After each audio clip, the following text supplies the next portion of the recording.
Nós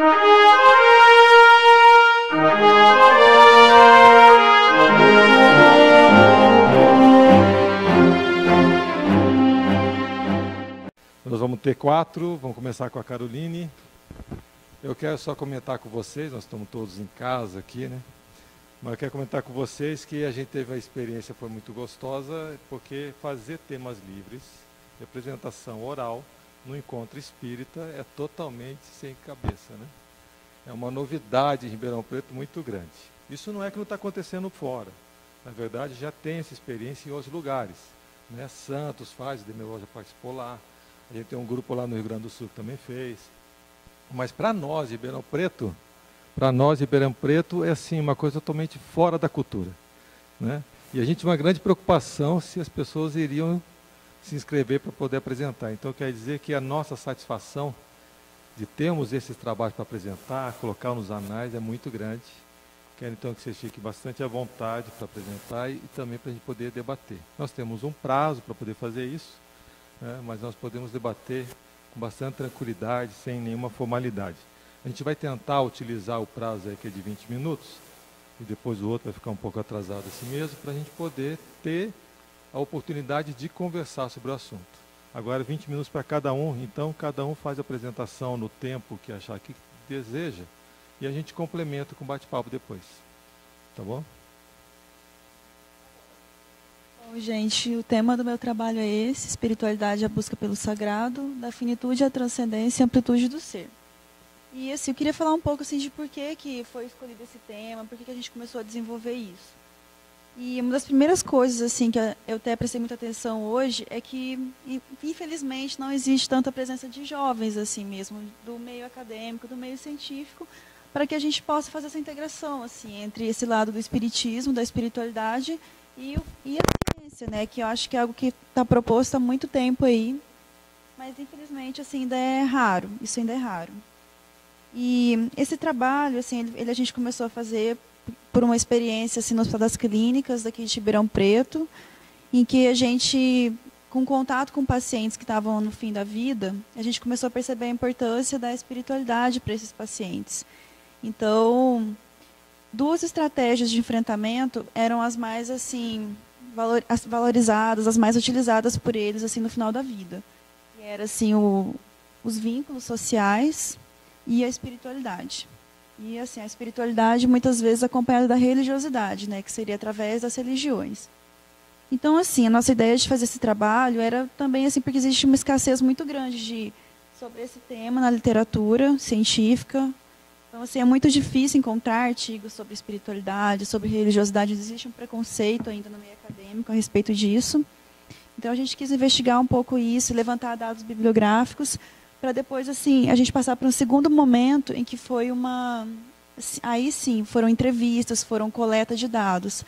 Só que como é um trabalho muito extenso, a gente decidiu aqui apresentar só a primeira parte desse trabalho, né, que se tornou uma monografia, e talvez possivelmente no futuro esse trabalho vai ser continuado, assim vai ter um desdobramento. Então essa primeira parte aí a gente vai falar sobre esse levantamento bibliográfico, sobre o que existe na literatura assim, científica a respeito da espiritualidade, o que seria essa religiosidade, essa busca pelo sagrado que é tão buscada pelos pacientes terminais, né, no final da vida, e como que isso realmente acontece na prática, assim, o que isso é observado. Então, pode começar a passar os slides, essa é mais uma introdução. Então, assim, a gente parte do princípio assim, que a morte, apesar de todo o estudo que ainda existe sobre isso, é algo assim, que é muito difícil para a pessoa que está no momento, né, para poder enfrentar, seja de uma pessoa próxima, ou seja aqueles pacientes que recebem algum diagnóstico, né, o impacto do diagnóstico, de que aquilo, ela não, de repente não sabe como lidar com aquilo, né, e ela tem que contar com alguns apoios. E esses apoios se fazem principalmente na família, né, nos amigos e na questão da espiritualidade. Aqui fala um pouco sobre a morte, não vou ler todos os slides, porque tem bastante coisa. E assim, aqui está falando sobre a morte, né, ao longo do tempo, assim, como que é difícil para a pessoa apropriar-se dessa ideia e toda essa dificuldade que ainda existe, apesar de tudo, ao longo de toda a história, que ainda é um mistério, é um enigma para a pessoa. E aqui são diversos os modos de enfrentamento, né, que são utilizados para lidar com essa ideia. que assusta, que é encarar o fim da própria existência. E muitas pessoas acreditando nisso como realmente um fim, como um vazio. Então, assim, nesse momento, o indivíduo ele se percebe impotente, né, diante dessa morte, e isso traz, assim, ao final da vida, uma série de questionamentos e reflexões.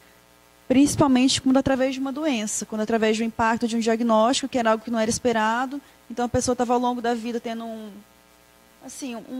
fazendo projetos de vida, fazendo um percurso, e de repente uma doença vem e tira essas certezas, né, e traz esses questionamentos, todas essas ideias. E traz as reflexões também.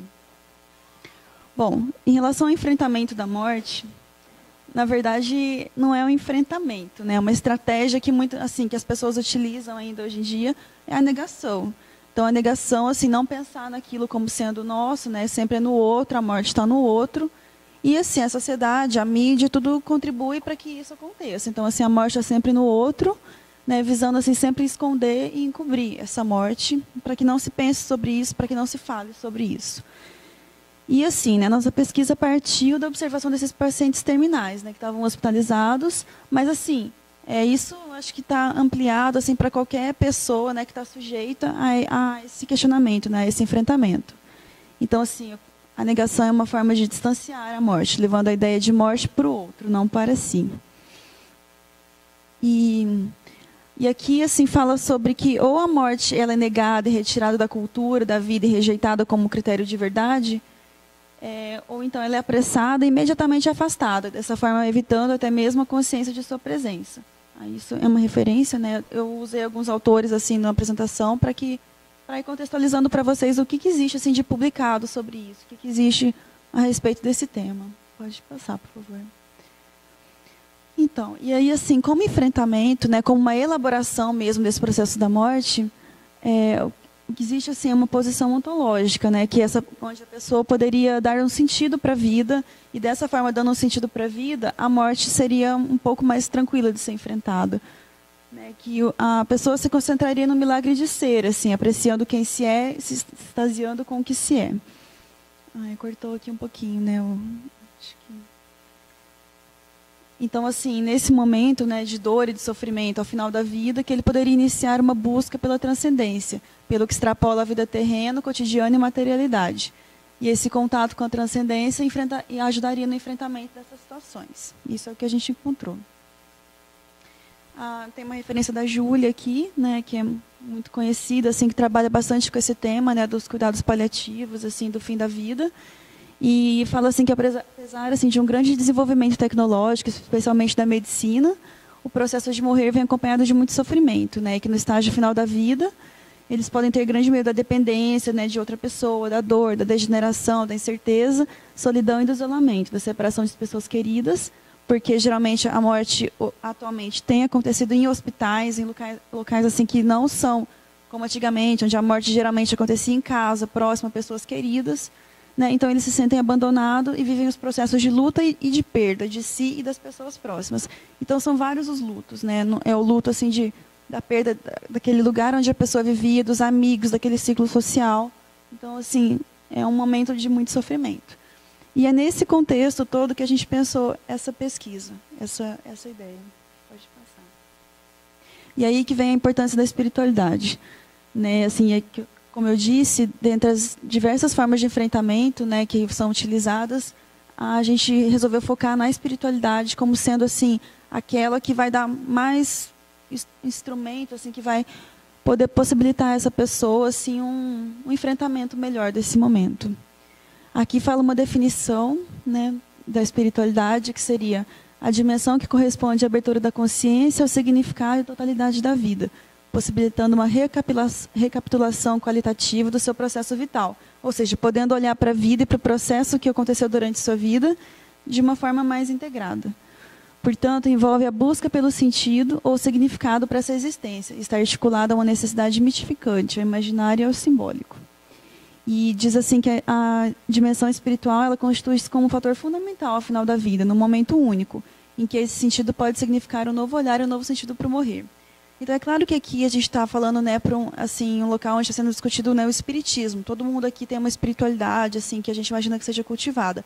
Só que isso assim, não a gente está num ambiente privilegiado, digamos assim. Isso, e muitas pessoas assim, né, vão naquela vivência, vão vivendo, e isso não é buscado, não é procurado, isso só vai ser percebido ou só vai ter essa percepção ao final da vida mesmo, quando surge essa possibilidade aí desse fim. Pode passar, por favor. Então, assim, falando sobre espiritualidade, a gente contextualizou um pouco do que seria espiritualidade. E tem assim, né, aqui a gente tem esse conceito de que a espiritualidade poderia ser comparada à música, né, que é uma experiência mística, já que permitiria escapar de nossos temores e desejos, transportar-nos-ia para uma comunhão entre nós. Poderia ser vista como a natureza que se impõe por meio de sua força e majestade. E esse senso de espiritualidade, né, segundo esse autor, ele estaria assim, em várias coisas pequenas do nosso dia a dia, como, por exemplo, nosso senso de humanidade, camaradagem, na nossa família, na amizade, também poderia ser encontrada em coisas simples, como num pôr do sol, numa flor, em algo que despertasse o sagrado para essa pessoa. Então, assim, esse seria o conceito da espiritualidade que a gente está lidando. Então, seria uma busca muito interna, algo muito intrínseco do ser. E como é que isso se relaciona com a religiosidade, né? Que acho que já começa a tocar um pouquinho por exemplo, nesse encontro. Então, assim, a religiosidade, né, apesar da espiritualidade ser algo muito particular, ser algo assim que a pessoa vai ao encontro dela mesma, assim, com alguns sentidos assim internos, a religião ela já teria essas práticas, né, com suas crenças, conceitos próprios, e teria assim algo muito particular, seria algo que guiaria a pessoa no sentido no encontro com uma espiritualidade. A espiritualidade ela independe das crenças religiosas. A pessoa pode cultivar sua espiritualidade independentemente da religião e pode, de repente, nem ter uma religião e cultivar essa espiritualidade. Isso é o que a gente encontrou... Você pode só voltar. Isso foi o que a gente encontrou assim, cientificamente. Assim, isso é algo que a gente encontrou nos artigos, que é comprovado, digamos assim, pela ciência. Entretanto, tais crenças elas configuram-se como respostas diferentes para as questões da existência humana. Pode passar. Qual que seria a importância, né, dessas religiões? A importância disso estaria que muitas pessoas assim, com essa dificuldade de buscar a espiritualidade de um modo individual, elas acabam se utilizando das religiões de forma muito positiva, né? Porque para muitas pessoas esse papel da religião, de ter uma crença, de ter um culto assim, uma vez por semana, de poder ir lá, de poder ter algo concreto, para a pessoa é muito importante nessa busca. É como se fosse um instrumento para que ela pudesse acessar essa espiritualidade que está dentro dela. Então, ela constrói seus sentidos e vivências e se apropria, né, dessas crenças no desenvolvimento de sua espiritualidade, para poder ter um enfrentamento melhor assim, no fim da vida. Elas auxiliam os indivíduos, né, a se aproximarem de um contato com o mundo interno. As orações, rituais, costumes propostos por diferentes religiões, aqui a gente está falando de todas, assim, essa pesquisa assim, ela é ampla no sentido de que ela não está falando de uma religião, ela está visando assim, ver os aspectos assim importantes de todas as religiões, assim, como uma forma de que todas elas proporcionariam isso para a pessoa. Elas funcionariam como um instrumento, né, que acessaria a espiritualidade de cada um e guiaria o indivíduo para essa dimensão interna, em especial nos momentos de fragilidade, como esses que antecedem o fim da vida. A diferença entre a fé. A fé, assim, independentemente da espiritualidade, né, e das religiões, ela estaria essa fé, que ela é definida como uma crença, né, em uma força transcendente superior, e ela não é identificada diretamente como Deus, assim, porque existem muitos nomes, né, para isso, para essa força maior que muitas pessoas dizem acreditar. Então, essa crença que seria definida segundo a literatura como a fé. E ela não é necessariamente vinculada, né, com participação em uma religião, em rituais. Ela é um guia para a pessoa no momento da terminalidade. E ela traz a noção de que existe algo maior do que o eu. E aqui, no próximo slide, a gente vai ter uma definição da fé, assim, de um autor. E ele fala da fé como uma crença numa força transcendente superior, que não está identificada com Deus. E é mais ou menos a mesma coisa que estava no outro slide, que é o relacionamento e a ligação dessa força, ou esse espírito, que é o componente essencial da experiência espiritual, estando vinculados com o conceito de sentido. E aqui a gente vai falar da transcendência, né, que seria a gente entende a transcendência como esse objetivo maior e que ele é alcançado, que ela pode ser alcançada através da espiritualidade, em alguns momentos. Então, assim, esse desenvolvimento ele busca compreender os movimentos para além da esfera pessoal, e são muito importantes nessa situação de crise da vida da pessoa. pois ajudaria a compreender os adoecimentos, seus sentidos, repensar as perdas, separações e a morte. E ajudaria a pessoa a pensar na vida toda, em suas conquistas, no que foi difícil, tentar reelaborar e ressignificar alguns acontecimentos da vida dela. E assim, é um estar além de si mesmo, no sentido de que onde a pessoa poderia perceber algo além do próprio indivíduo e ver algo como mais geral, como assim, pensar na vida e no mundo, conseguindo se desligar um pouco do individual e pensando mais assim num geral. Seria como se fosse essa transição para algo maior, essa transcendência. E a dimensão espiritual, portanto, ela pode constituir-se como um estado fundamental ao final da vida, no momento único. Pode significar para a pessoa um novo olhar para a morte. E é isso que pode fazê-la mudar assim, esse olhar em relação à morte, né? E ao transcender-se, a pessoa pode então despertar um novo sentido para viver e para morrer. Então seria um outro foco de luz. Aqui eu estou terminando já, né, assim, essa apresentação, porque isso tudo que eu estou apresentando assim, é o que existe na literatura a respeito disso. Então, assim, já está tocando em coisas assim, que a gente, por exemplo, está vendo aqui, mas que já são assim, aceitas, já são em meios acadêmicos, esses conceitos todos já são valorizados de algum modo, né? Pelo menos assim, é um início de talvez assim, de um progresso que a gente tenha no futuro, aí, integrando a ciência e a religião, integrando, no caso, aqui o espiritismo, como a gente segue, né? Então, assim, é mais ou menos um resumo aqui do que foi falado, né? Qual que é a lógica, assim, desse processo? Então, assim, a espiritualidade, ela configura-se como um modo de tentar alcançar o sagrado e buscar reflexões diante da possibilidade do fim. As religiões, com as suas práticas e dogmas, elas podem ser positivas porque elas ajudam aquele indivíduo que ainda não consegue fazer isso sozinho nessa aproximação com o divino, através de seus rituais, suas crenças, muitas vezes bastante concretos, mas que levam esse indivíduo a entrar em contato com o seu Deus. E isso, através desse contato com Deus, né, desse voltar-se para si mesmo e buscando uma dimensão maior do que o próprio eu, isso seria a transcendência. E desse modo, assim, a gente pode pensar para que muitos indivíduos, e especialmente para aqueles que estão no final da vida, né, frente a uma situação de terminalidade, esse sagrado, essa busca ao sagrado, esse desligar-se de coisas materiais, assim, buscar um divino, buscar um Deus ou uma força maior, ou seja, buscar essa espiritualidade, isso configura-se como um caminho, né, um modo novo de ser e ver a vida, tentando valorizar acontecimentos e tornar a vida mais significativa através desses momentos. Pode passar. E tornar-se oceano. Porque, assim, aqui é o seguinte, a gente pensa assim, que a espiritualidade, agindo nessa forma na vida do indivíduo, a morte pode ser não mais assim, uma ceifadora da vida, né? Ter essa imagem assim, de que ela seria algo extremamente negativo, mas que ela poderia ser o mestre para a existência. Então, assim, a morte poderia ser aquilo que nos ensinaria a viver mesmo. E entrando em contato com a morte, pensando na morte, estudando a morte, assim, não negando a morte, que olhar para a morte seria como olhar para o sol, que a gente não pode olhar assim, que seria muito difícil olhar diretamente, porque isso cega. Mas que, ao mesmo tempo, não olhar para isso também seria não olhar para algo que é necessário e está ali. Então, assim, essa frase aqui fala assim, assim que olhar para o sol, ainda que por apenas alguns segundos, pode ser importante. E dessa forma ganha um novo sentido pensar que é assim. Quando a gente pensa em ondas, assim, por exemplo, em uma lagoa, né, a gente pensa que elas propagam-se através de si mesmas, né, elas ampliam através de dimensões infinitas. E é esse o sentido que a gente está falando aqui. Porque assim, o estar além de si mesmo, assim, do próprio indivíduo, seria ele conseguir se propagar através de dimensões infinitas. E existe um autor que fala que, por exemplo, muitas formas de propagação a gente pode pensar em várias formas de propagação dessa vida, diante dessa morte. Uma das formas de propagação, por exemplo, que é muito comum, é através de filhos, né? Então, a propagação da vida, né, e um modo de superar essa morte seria através de filhos.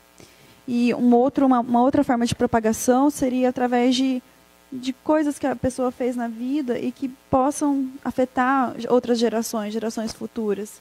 Então, são conhecimentos, são coisas que a pessoa buscou, são coisas que ao longo do tempo assim, ela adquiriu durante essa vida terrena, material, mas que podem ser aproveitadas por gerações futuras, e que isso também seria uma forma de se propagar.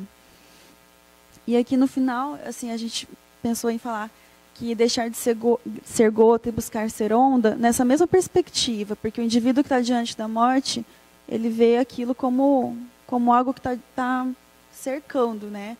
E buscar ser onda no sentido assim de ver algo assim de uma maneira mais ampla, né? De que essa vida na nossa perspectiva, né? Que essa vida é apenas uma, assim, é algo muito pequeno perto do todo. Então essa onda, assim, sabe, como representando um oceano.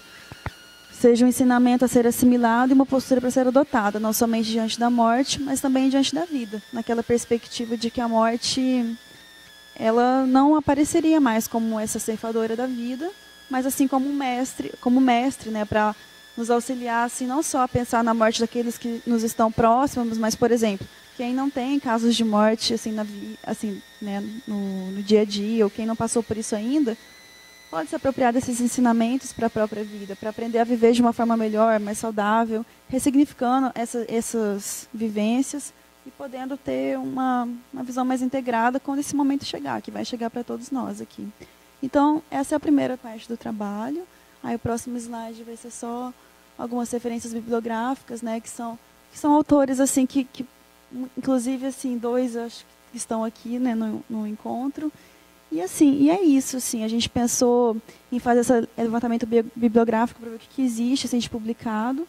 E a segunda parte assim, do trabalho, que foi algo prático, né, que a gente foi para a prática, não vai dar para apresentar aqui, mas também vai ter uma continuidade depois, assim, para ver como que é, né, o enfrentamento, assim, o confrontamento dessa literatura, disso que está sendo dito, assim, e a prática, né, como que é isso, assim. Então, é um trabalho que está em aberto, ainda está sendo construído, mas que a gente acha muito importante que isso seja levado assim para um ambiente científico, assim, onde essas ideias de espiritualidade, assim, que dirá então do espiritismo, né? Porque se a espiritualidade já é algo que é tão difícil assim de ser discutido, levado para o meio acadêmico, ainda existe muito preconceito, quanto mais assim o espiritismo, né? Acho que a gente tem alguns trabalhos que estão sendo apresentados hoje, mas mesmo assim acho que são grandes os desafios ainda. Então meu trabalho assim, ele é para apresentar algo, mas acho que é principalmente para falar de um desafio que a gente tem aí. E eu gostaria, sinceramente, de ter visto mais gente aqui, mais pessoas assim do meio acadêmico, mais jovens buscando isso, mais pessoas fazendo pesquisas nessa área, que eu acho que é super importante. Mas é um desafio que a gente tem aí. E é isso.